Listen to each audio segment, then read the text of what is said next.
என்னை சிறப்பு அழைப்பாளர்கள் அழைத்து இந்த அவார்டு கொடுப்பதற்கு நன்றியும் வாழ்த்துக்கள் தெரிவிச்சுக்கிறேன்.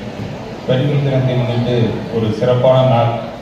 இதில் கலந்துக்கிறதுல எங்களுக்கு பெரிய மகிழ்ச்சி.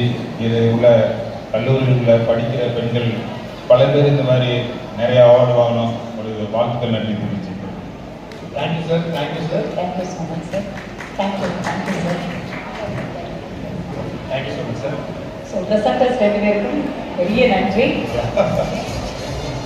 அண்ட் மேம் சென்டர் ஸ்டேஜ் வந்துருங்க. So inspiring ma'am. இன்னைக்கு நான் எல்லாருமே சொல்கிற தப்பாக வச்சுக்காதீங்க. உண்மையிலே அவுட்ஃபிட் பயங்கரமாக இருக்கு. அது கரெக்டாக எனக்கு எஸ்பெஷலி நீங்கள் சூப்பராக மேட்ச் பண்ணிருக்கீங்க. அந்த ஜுவல்லரி வச்சு ரொம்ப கரெக்டாக இருக்கு, சூப்பராக இருக்கு. And especially free hair is back. We care அப்படின்றதான் நிறைய பேருக்கு செல்ஃப் கேர் பண்ணணும் அப்படின்றது. வீ கேர் வந்ததுக்கு அப்புறம் தான் அதெல்லாம் பண்ணணுமோ அப்படின்ற மாதிரி ஒரு மைண்ட் செட் கிரியேட் பண்ணீங்க. ஸோ ஸ்டேஜ் யூஸ் இந்த அவார்ட் வாங்கிட்டீங்க, எப்படி ஃபீல் பண்ணுவீங்க? ரொம்ப சந்தோஷம். ஏன்னா கொஞ்ச நாளாகவே மார்ச் 8 அப்படின்னும் போது ஒரு நிறைய ட்ராவலில் மாட்டிப்பேன். நான் ஃபாரின் கண்ட்ரீஸில் மாட்டிட்டு ஒரு 3 years. பட் இந்த வருஷம் நிஜமாவே சிவசங்கர் கேட்குறப்போ என்னால் மறுக்கவே முடியல. ரொம்ப சந்தோஷமா இருக்கு. ஓகே, எங்களை திரும்பி பார்க்க வைக்கிறதுக்கு ஒரு நாளாக இருக்கு.